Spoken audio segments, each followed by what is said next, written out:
The Lost City of Zuba. A tale from the motherland. Long ago, hidden deep in the heart of the jungle, lay the lost city of Zuba. Its walls shimmered like gold, and its streets were paved with gems. But Zuba was cursed. Those who sought its treasures were never seen again. The elders spoke of it in hushed tones, warning that some secrets should never be uncovered. But curiosity is a powerful thing. In a quiet village, a boy named Kwame sat by the fire, listening to the storyteller's words. His heart pounded with excitement. Could it be true? Could Zuba still exist? That night, long after the fire had burned low, Kwame crept into his hut and pulled out an ancient book. As he turned its brittle pages, his breath caught a map. A path leading deep into the jungle, straight to Zuba. His best friend, Nia, found him studying the map under the lantern's glow. "Kwame," she whispered, "if the elders say Zuba is dangerous, maybe we should listen." Kwame shook his head. "Or maybe, we should find out the truth ourselves." At dawn, they set off into the wilderness. The jungle was alive with the sounds of birds and rustling leaves, the air thick with the scent of damp earth. Hours passed. Then, just as the sun reached its peak, a deep voice echoed through the trees. "Turn back, or be lost forever."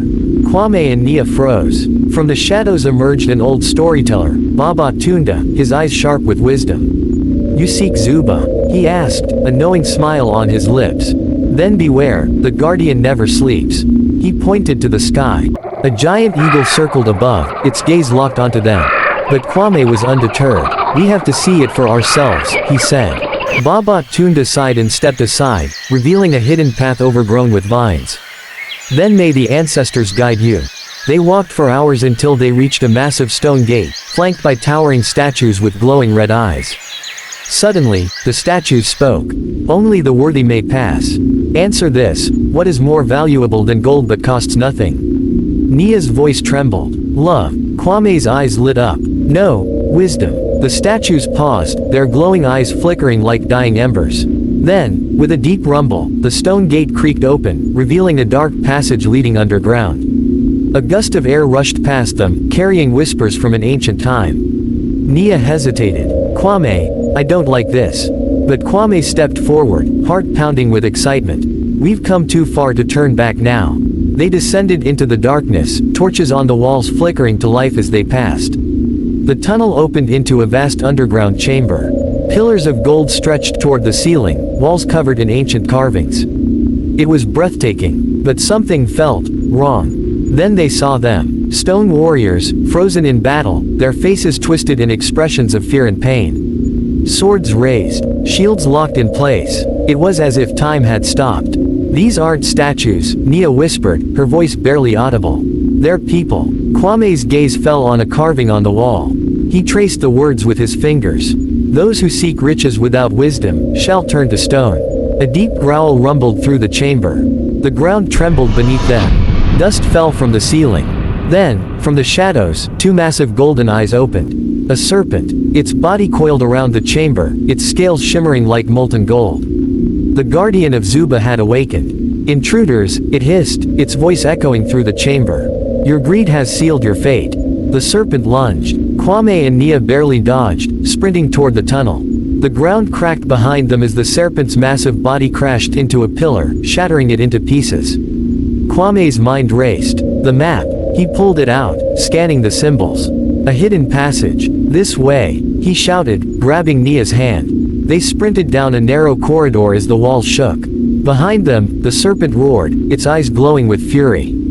The tunnel suddenly opened into the jungle, the morning sun blinding them as they stumbled out. A deafening boom echoed behind them. The entrance to Zuba had collapsed, sealing the city forever. Panting, Nia fell to the ground, laughing in relief. "Never again." Kwame sat beside her, catching his breath. But then, something caught his eye. The map in his hands had changed. The ink shimmered, revealing a new hidden secret. He grinned. Zuba was only the beginning. As the screen fades to black, the distant cry of the eagle echoes through the jungle, watching, waiting. The mask of the river god. The morning sun painted the sky gold as Kwame and Nia lay on the jungle floor, catching their breath. The lost city of Zuba was gone, buried forever beneath the earth. But as Kwame stared at the shimmering map in his hands, a new mystery unfolded before his eyes. The ink shifted, forming a new path, one that led not to a city, but to a river with a strange symbol drawn beside it. Nia sat up, still breathless. Kwame, what now? He showed her the map, his eyes gleaming with excitement. Zuba wasn't the only secret. Look at this. Nia frowned. A river. Kwame traced the markings. And not just any river. This symbol, it looks like a mask. Nia's face darkened. Kwame, do you know what that means? The mask of the river god, it's a legend even older than Zuba. Kwame's heart pounded. He had heard the stories, how a powerful mask was hidden in the depths of the Nyoka River, guarded by spirits. Some said the mask could grant incredible power. Others said it could control the river itself. We have to find it, he said. Nia groaned. Of course you'd say that. But deep down, she was just as curious. A journey down the river. The two set out once more, following the map toward the Nyoka River. The deeper they went, the quieter the jungle became, as if the very trees were holding their breath. By sunset, they reached the riverbank. The water was dark and still, reflecting the sky like a giant mirror. A lone canoe sat on the shore, as if waiting for them. Nia shivered. This feels wrong. Kwame climbed into the canoe. Or maybe it's destiny. With hesitant steps, Nia joined him, and they paddled into the mist-covered waters. Whispers in the fog. As they drifted deeper, the mist thickened. The world around them disappeared into a ghostly white void. Then, a voice. Why do you seek the mask? Kwame gripped the paddle tightly. Who's there? The river remained still. Nia clutched her arm. Kwame, I think we're being watched. Suddenly, a hand burst from the water and grabbed the canoe's edge. A figure rose from the river, a tall, masked man covered in vines and shells. His eyes glowed an eerie blue. You have come too far, he said, voice like rolling thunder.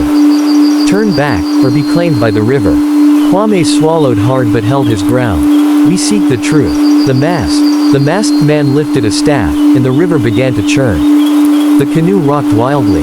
Shadows moved beneath the water. The river chooses who is worthy, the masked man said. Face the trials, or be swallowed by the depths.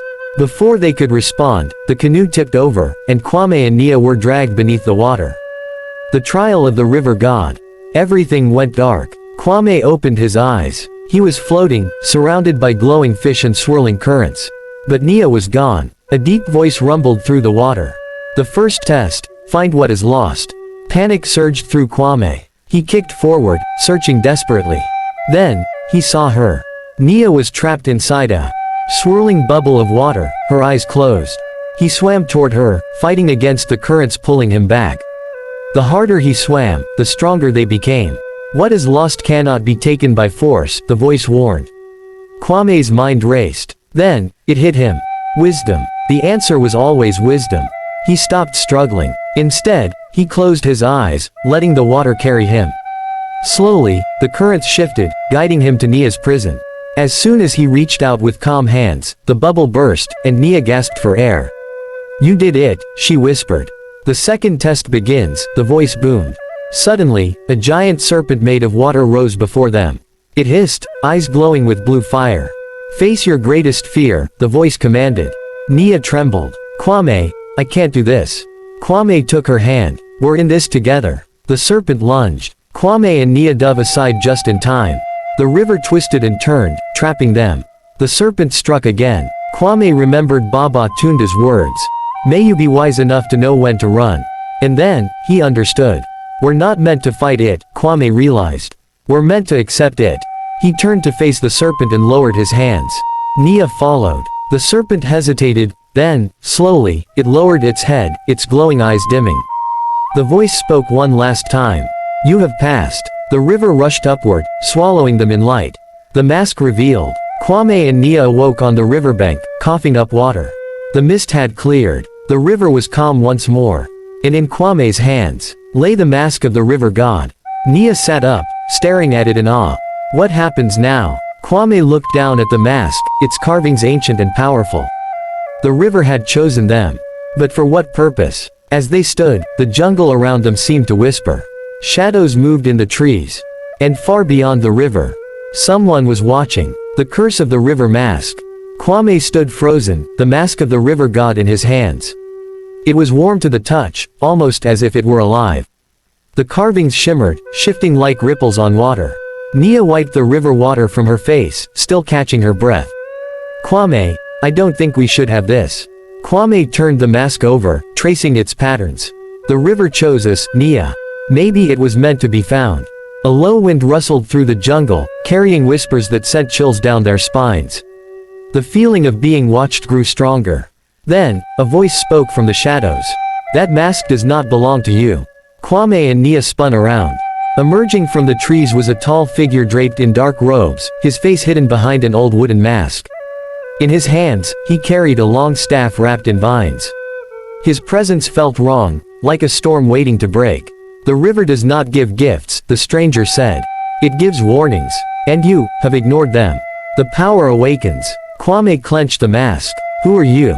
The stranger took a slow step forward. I am the last guardian of the river, and that mask is cursed. Before Kwame could respond, the ground beneath them shook. The air grew heavy. A deep humming sound vibrated through the trees. Then, without warning, Kwame's body stiffened. His hands burned as the mask glowed brighter. Pain shot through his veins like fire. Visions flashed before his eyes, floods swallowing villages, storms tearing through forests, rivers running black with poison. He gasped, dropping the mask. It landed in the grass, pulsing with an eerie blue light. What was that? Kwame panted. The guardian stepped closer. The mask does not give power. It only reveals the burden of its wielder. You saw what happens when it falls into the wrong hands. Nia grabbed Kwame's arm. We should leave. Now. But Kwame didn't move. What if we don't leave it in the wrong hands? He turned to the guardian. What if we use it for good? The guardian shook his head. No mortal can control the river's will. Kwame looked down at the mask, something pulling him toward it. Then why did it let me take it? The guardian went silent. Then, from deep within the jungle, a horn sounded. The air became thick with tension. The guardian's masked face tilted toward the sound, then back at Kwame and Nia. You are not the only ones seeking the mask. The hunters arrive. Suddenly, arrows shot through the trees. Nia screamed, yanking Kwame down as the arrows pierced the ground where they had stood. Shadows moved between the trees, figures dressed in bone armor, their faces painted with the symbol of the river. Hunters. The mask of the river god must be destroyed. One of them shouted, kill them if they resist. Kwame and Nia barely had time to react before the hunters charged. The guardian raised his staff, slamming it into the earth. A wave of vines erupted from the ground, tangling around the hunter's feet. Run, the guardian bellowed. Kwame didn't need to be told twice. He grabbed the mask and bolted into the jungle, Nia right behind him. Branches whipped against their faces as they ran. Behind them, the hunters slashed through the vines, shouting war cries. Suddenly, a cliff. The jungle ended abruptly, revealing a steep drop into the roaring Nyoka River below. Nia skidded to a stop. Kwame. What now? The hunters were getting closer. Kwame looked at the mask, then at the river. His heart pounded. There was only one choice. Hold on, he shouted, gripping Nia's hand. And then, he put the mask on. The river calls. The moment the mask touched his face, the world shifted. The river spoke, not with words, but with a deep, ancient understanding. Kwame felt his heartbeat sync with the currents, felt the river breathe through him. The hunters lunged, but before they could reach them, the river rose. A massive wave erupted from below, twisting into the shape of a serpent. It roared with the fury of the storm, its glowing blue eyes locked onto the hunters. The ground beneath Kwame and Nia crumbled, sending them plummeting into the river below. The last thing Kwame saw before darkness took him was the serpent smiling. To be continued. Please like and subscribe to the channel for the next edition. Thank you.